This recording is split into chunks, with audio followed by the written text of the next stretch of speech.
Hello and welcome to the Courage Coalition. Today I have a guest and I'm really excited to introduce her to you guys. Her name is Erin Pohan and I met her because I registered for a conference about women in accounting.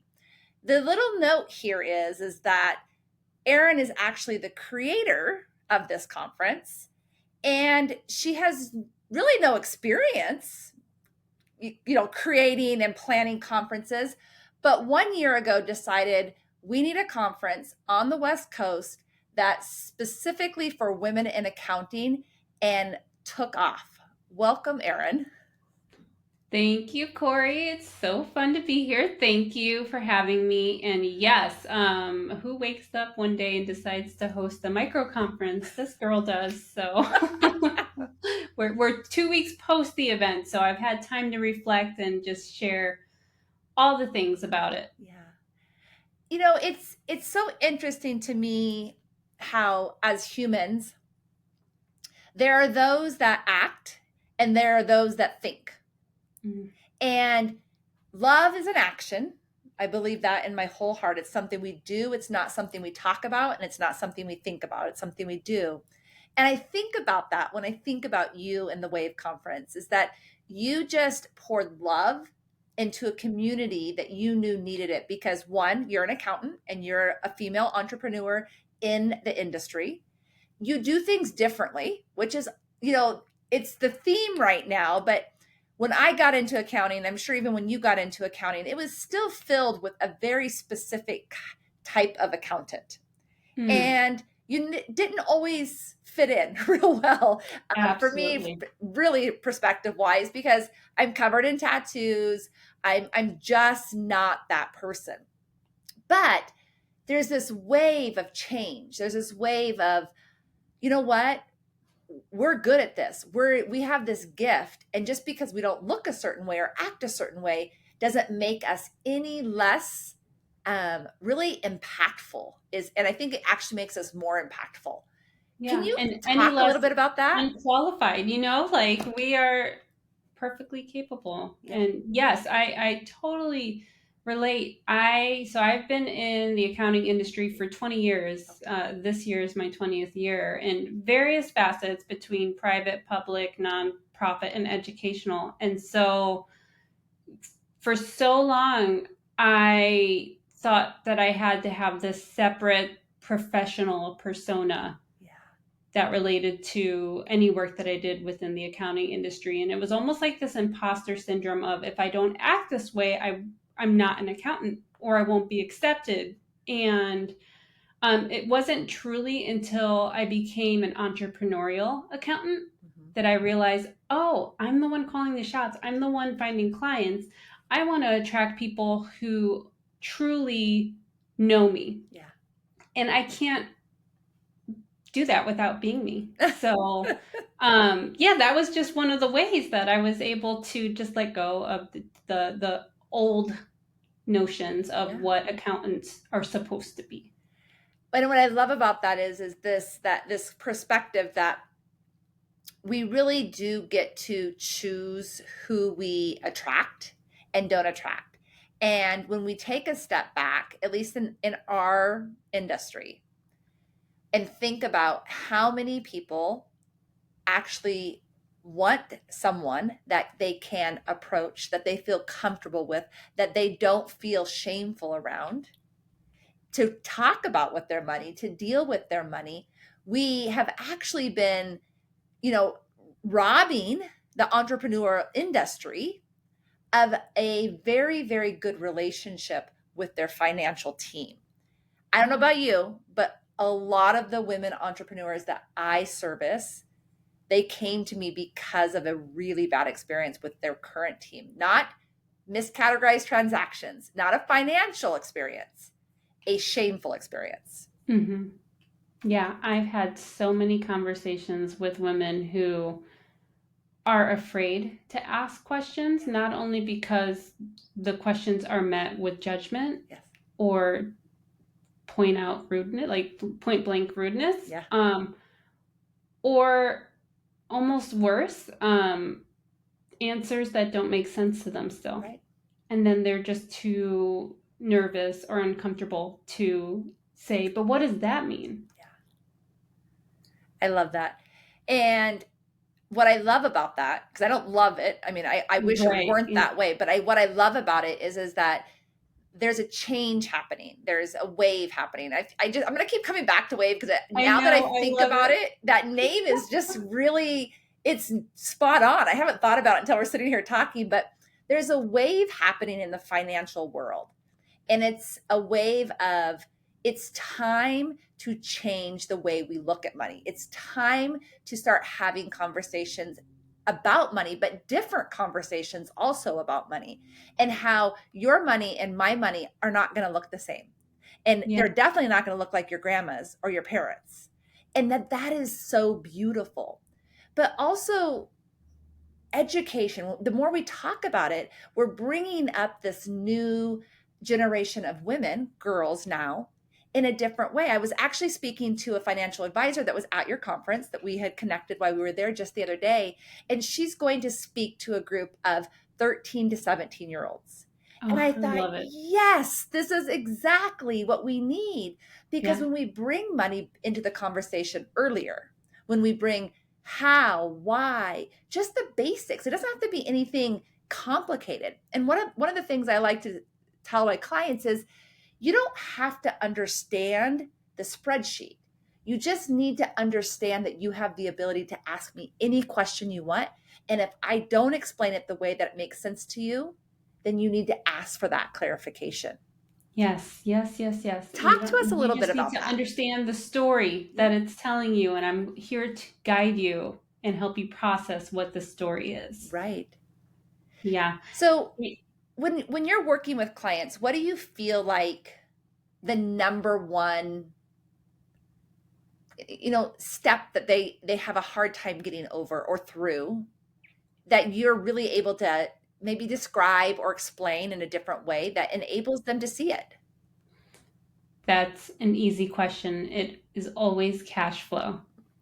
Always, always, like when you look at a profit and loss statement, the business owner focuses, okay, but I made $10,000. You see the $10,000 in income. Great. And then there's all the expenses below, right? So, like on a very basic level, they can conceptualize, okay, $10,000 minus all of these expenses below. What the next step to that would be, though, is if they have inventory, those inventory purchases, if they've got sales tax is a cash outflow in the next period that they have to account for. Same thing with payroll taxes. If they're processing payroll, those are all cash outflows that you won't see on a basic profit and loss statement, but absolutely affect your bank statements and the cash that's coming in and out of those statements. So what are your thoughts or your beliefs? Because I get pushback a lot of times, on this concept that I have, especially for solopreneurs who are really needing to be very clear in where everything is. It's not like this huge cash flow business. It is, I'm not going to say barely making it, they're doing great, but they need to make sure their ducks are in a row, for lack of a better word. And so I always recommend, for what you're talking about right there, and this is the reason why, is sales tax account, payroll tax account, even a payroll account in general, that is always set aside outside of their operating account. What are your thoughts on that? Yes, a lot of people do what's called the profit first method, which Mm-hmm. is very similar to help their minds wrap around like this is how much, we have for operating expenses and for taxes and helping to prepare because that's another Yeah. very stealthy cash outflow that a lot of business owners forget to take into account. So, having those separate bank accounts I think is so helpful, but what that means for business owners is you will need to have your books up to date and current in order to properly manage those accounts. So if you've got someone on your team who can help you with that, or if you are able to hire an accountant to help you get set up and then make sure we're funding those accounts, Yeah. because the last thing you want is bank fees for insufficient funds. So things like that. As long as you've got it set up correctly and you understand the ins and outs, of those accounts and the reasons why Why? I think it's so beneficial. So when you talk about reason, one of the things that I love to coach on, and I do a lot of coaching in my bookkeeping. It's not, I'm not a transactional bookkeeper. I know you're not either. It's about relationships, and that's why things will change. But one of the things I coach a lot on is value-based spending or value-based earning.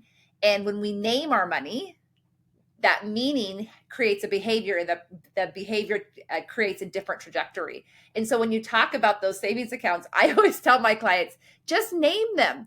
You know, the mean old IRS, you're not going to touch that account. I guarantee you, if you look at it on your bank statement and it says that, because right, it'll print on your bank statement too, or if you pull it up online.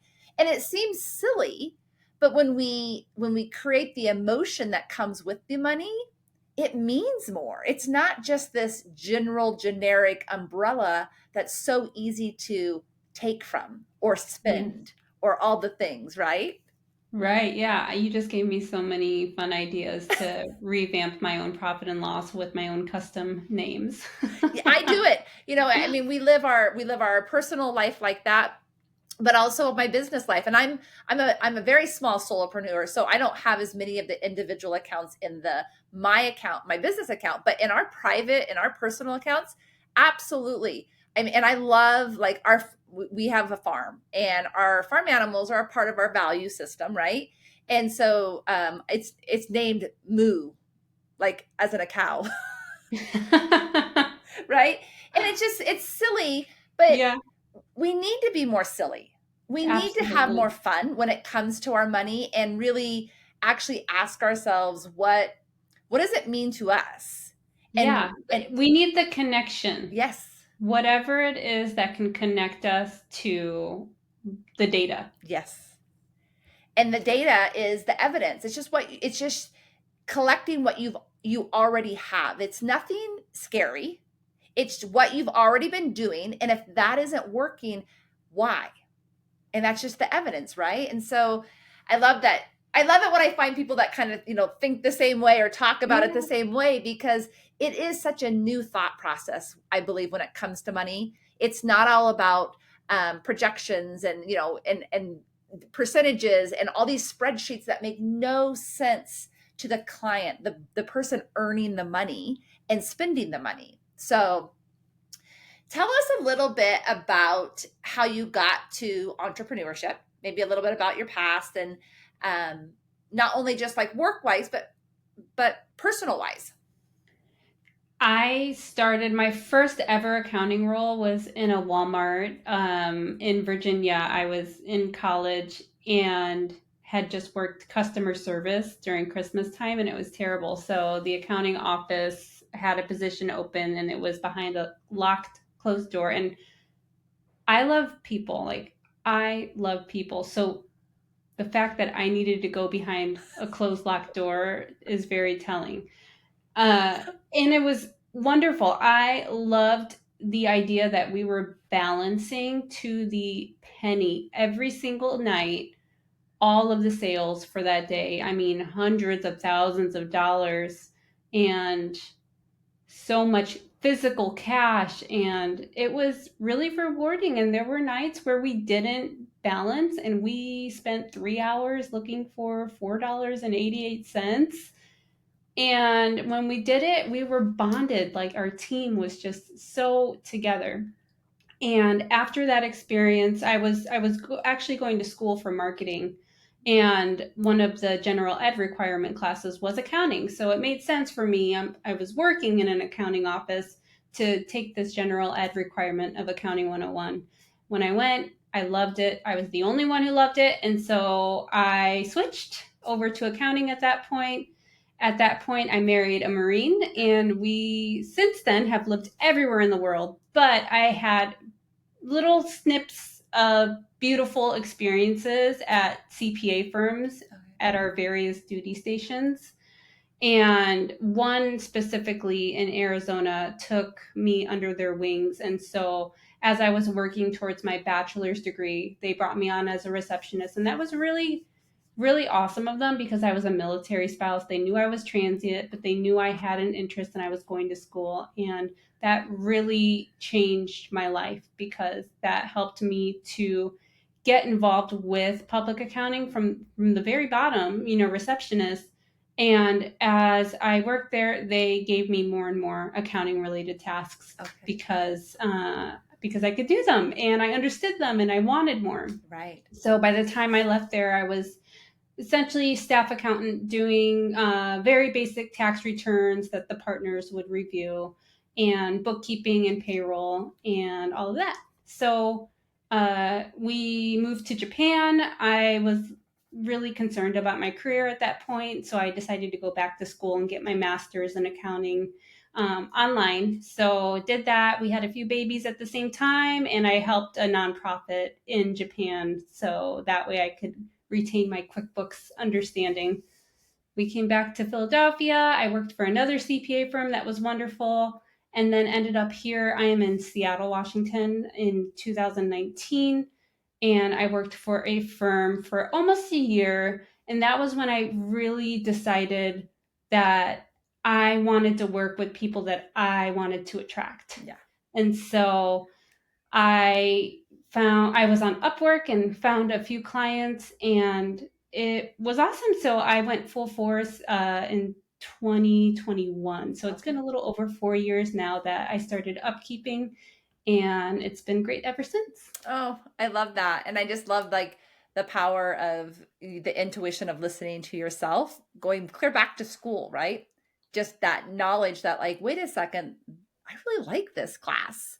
And Yeah. how many times in life, especially in kids that age, they're like, nope, this is what I chose. So this is what I have to do.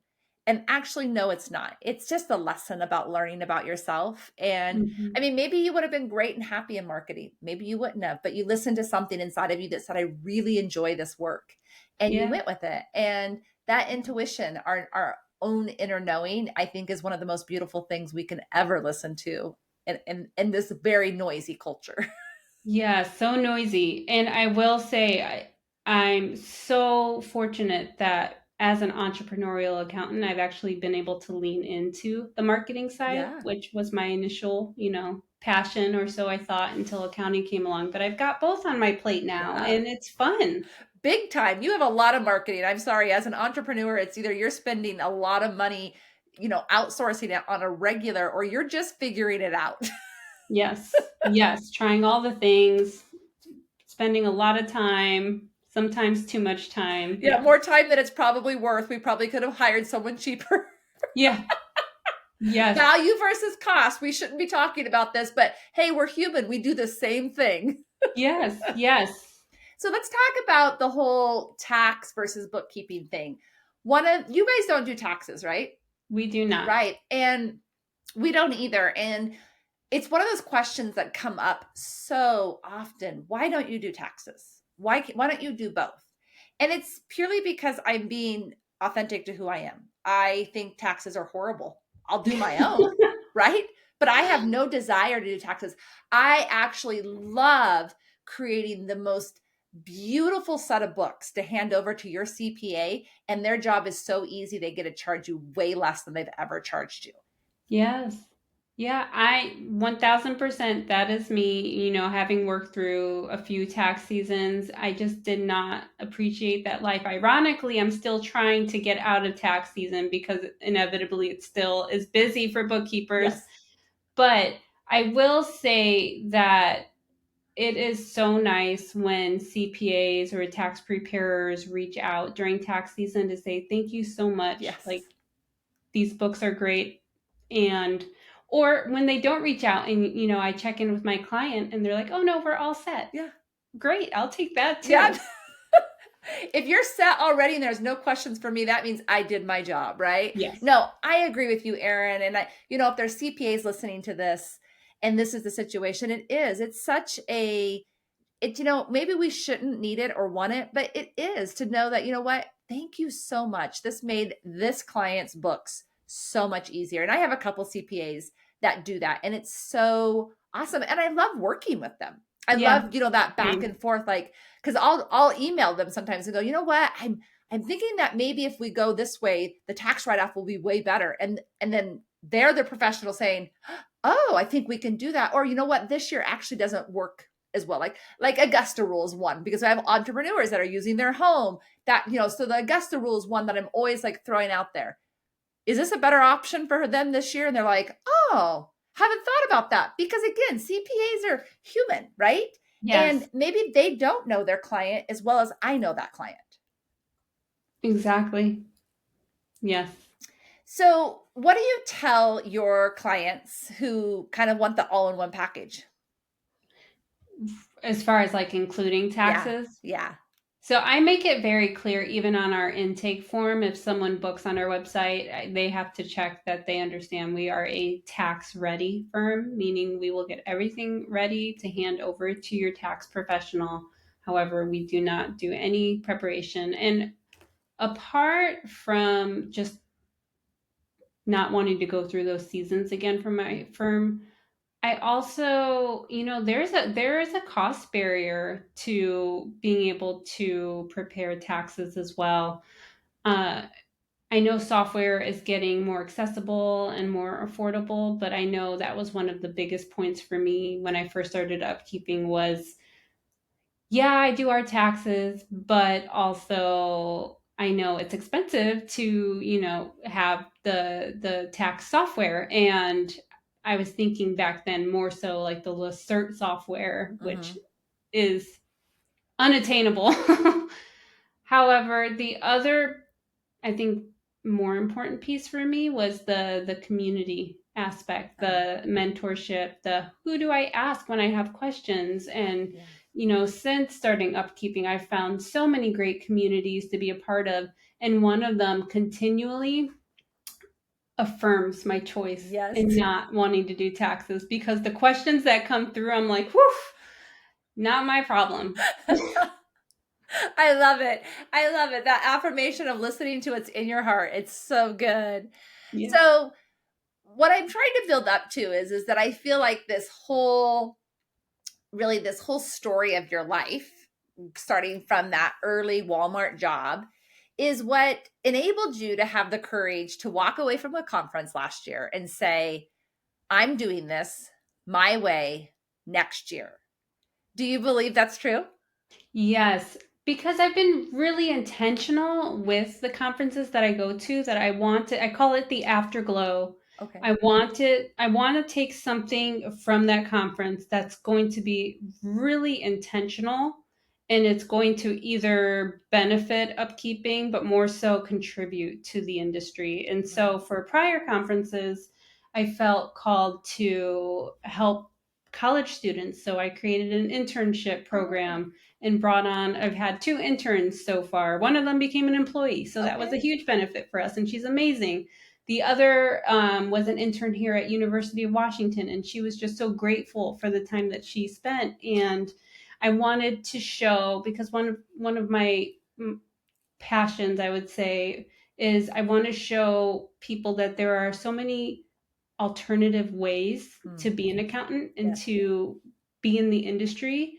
And you can do Big Four if that's what you want to do. Right. You can go work for a local CPA firm if that's what you want to do. You can become a bookkeeper. Yeah. I mean, I recommend being under someone's wing for a little bit. And then if that's what you want to do, then you go off and you do that. But upkeeping is really like this lifestyle micro firm that allows me to live my life, to be a great mom, to be a great wife, and still give back. And even as a micro firm, I know I can contribute to our industry. And so creating the Wave event was my way of getting out of my little fishbowl Mm-hmm. and doing something meaningful. And I love how you mentioned something about like loving, Yeah. like an act of love. And for me, I felt like that's what it was. I wanted it to be the best experience that it would live past Yeah. that day, and really not only change the lives of the women who were there, but then change their relationships with their clients, because they're supported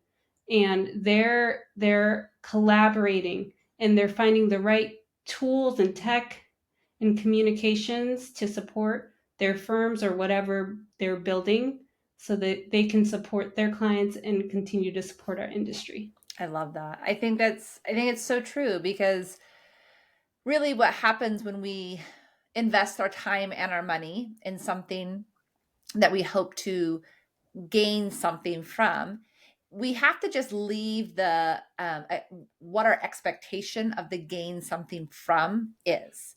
The very first accounting conference I attended was 3 years ago. So even though I've been doing bookkeeping for almost 2 decades, it was just a side gig for me, Erin. It was our vacation fund. I was a stay at home mom, and I treated it as such. It was just, I did a great job for the two clients I had, but that was all it was. Yeah. And so I didn't do conferences. I didn't do any of that. That wasn't in my, in my agenda at that point in life. But what when it did become a part of our lives, then when it became our full-time income and we built the business, I started going to conferences, to community, knowledge, skill set, all the things, right?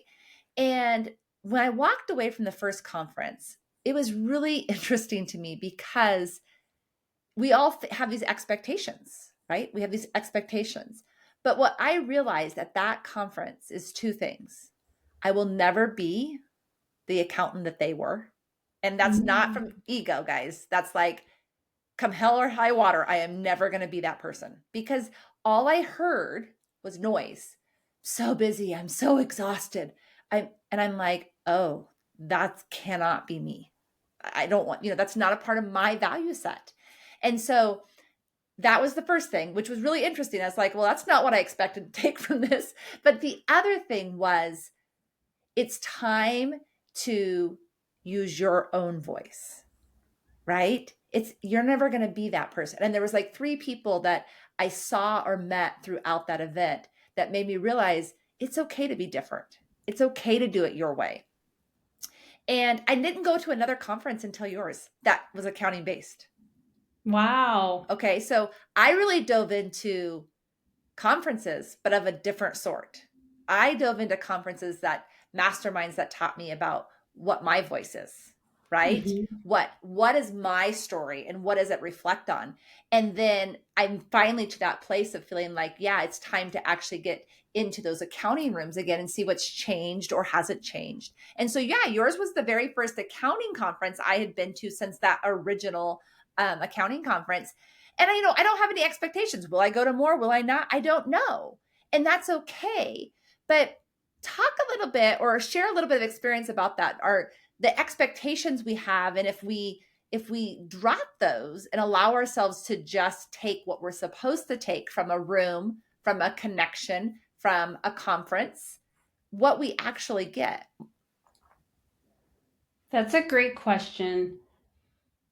I feel like what I've learned is it's a bit of a long game sometimes. Mm-hmm. So I remember going to my first conference in 2022 and walking in a sea of accountants. There were so many, and it felt like everyone knew each other. Yeah. And my afterglow from that conference was, okay, how do I get connected to Mm-hmm. people? How do I show up to next year's conference and know someone? Okay. How can I give them a hug? Because I want to know the people who are doing the same things that I'm doing, or trying to move into the future of accounting together. Yeah. So that's when I started showing up on LinkedIn, was after that first conference. Okay. And it really helped to, instead of sit there and say, wow, I'm really on the outside, it helped me to say, I know there's people here who feel like me, Mm-hmm. and they just need someone else to know that we're here. Yeah.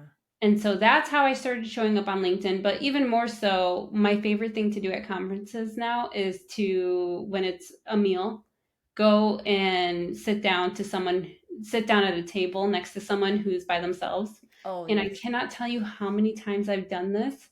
And I start talking to the person, and they're incredible. Yes. They are amazing. They're doing amazing things, and they're silent. They're Yeah. silent in all of the beautiful work that they are doing and creating. And it's been such a joy to do that, because like it's such an encouragement Mm, to know these people and just to think, wow, what if I didn't sit down in this chair? right. But it's I think it also is so hard for people in general to take that step, right? To take that uncomfortable, like I don't know this person. They may not want anyone to sit next to them, but I'm going to go sit next to them and I'm going to Yeah. start a conversation. And I guess I'll figure out if they want to have a conversation or not. Yeah, yeah. I mean, I will happily eat there in silence if I recognize that they actually wanted to be left alone. But even with creating Wave, one of the biggest realizations for me was we had a pre-event like Zoom Mhm. call just to have the attendees get to know each other. And during that call, I really realized it was like the reminder I needed right in front of my face that not everyone is extroverted like me. Like Right.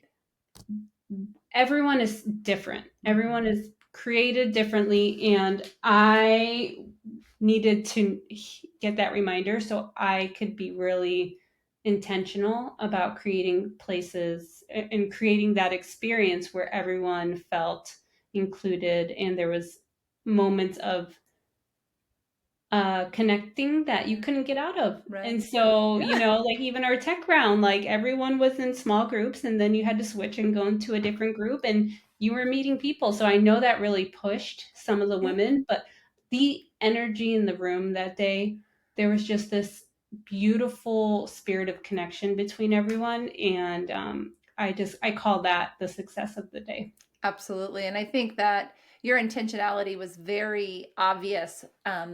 One, by the size.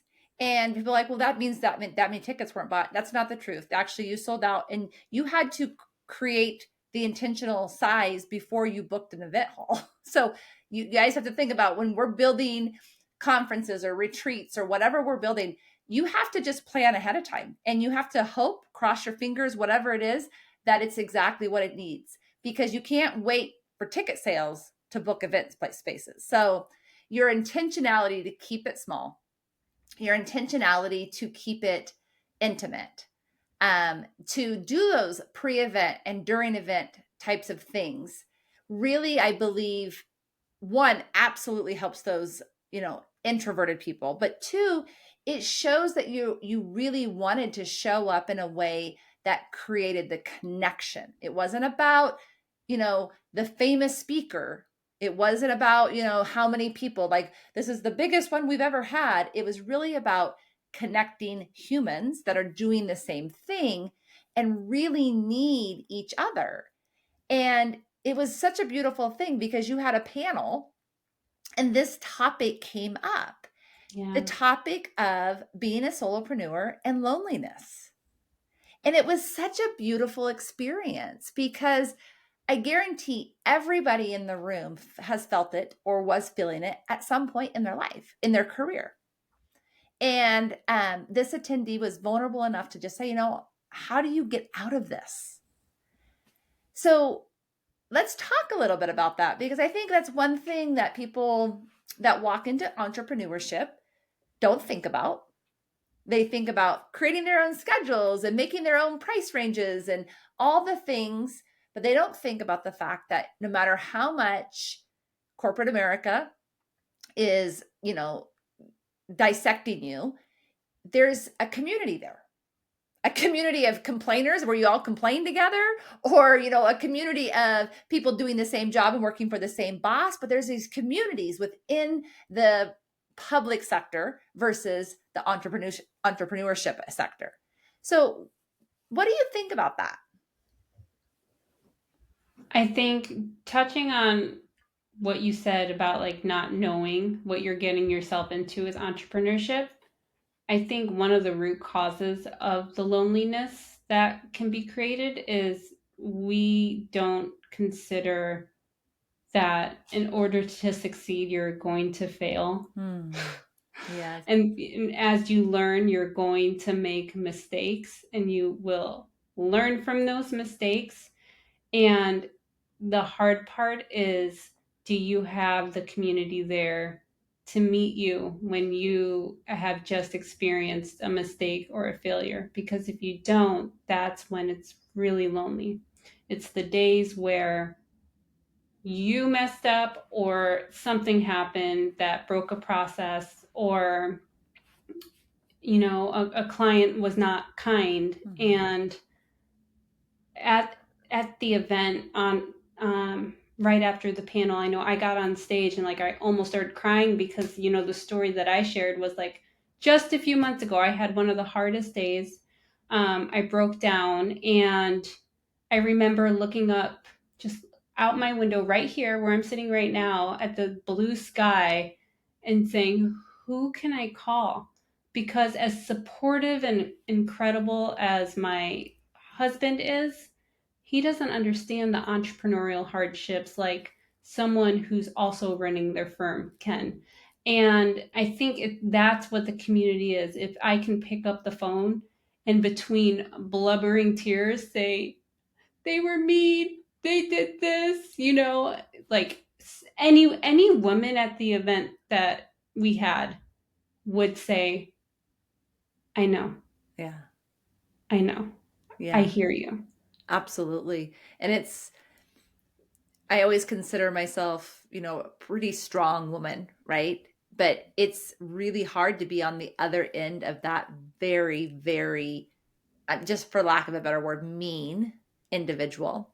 Hmm. um, maybe they made choices, they told you to do things a certain way, and then turned around and said, no, it's you stupid, or whatever it is. It takes us back to those belittling children, right? Like we're like, oh, Yeah. even when we know that everything we did is correct. And it is so critical to have somebody to lean on. And I will say, like, hand in the air, that has been one of my biggest hurdles, because not only am I a solopreneur, but when we started growing, we actually moved to a different state at the same time. So I left my community, I left my support group, I left all those things. And sure, there's still a phone call, and phone calls are great. But again, most of them don't do what I'm doing, even not even just as accounting, but as a solopreneur. And Mm. so it is very misleading and not understanding for people. So I guess if you're listening to this and you know someone that has their own business and they call you and say, I had a hard day, don't tell them how to feel. Just let them vent and let them be, because sometimes that's all we need, is just to be. We know in our heart what's right, Yeah. but we just need to vent a little bit. And I think that's, as humans, right? Yeah. We need to be able to do that. We don't have to have the answer. We don't have to fix it. We just have to have the courage to sit and listen to it. Yes. And one of the best pieces of advice I received on a hard day in like year two was after a client had fired me for a very mutual mistake we both made, which that is downplaying the entire situation. It was very hard. I ended up going to therapy because that's when I realized I needed to let go of perfectionism, Oh, because I struggled with the idea of feeling like a failure after that. But one of the best pieces of advice that I received in that moment from someone who I care about, and she cares very deeply about me too, and it applies to so many situations. She said, they weren't for you. yes. They weren't for you. They were not for me. Right. And that can look like a variety of different things, different scenarios, but at the end of the day, this is all just a blip, Yeah. and what felt so big and so heavy and so emotional almost 3 years ago now, I can talk about, and it's okay because it was just a blip, and that relationship was not for me. That's right. I think that's one of the most valuable pieces of advice I've gotten in any kind of education, coaching, whatever it is that not everyone is for you, and you have to be okay with that. And like you said, it's Mhm. not just about work and business. That's Yeah. about friendships, that's about relationships, that's about anything you can think of. Not everybody is for you, and it means nothing about you. It's just that we're not, if we all got along, oh my goodness, or thought the same way, right? Like that's the one thing I have a hard time with is that we're not going to think the same way. And that's the beauty of being I human. so agree. It would be so Yeah. boring. It would be Yeah. so Corey.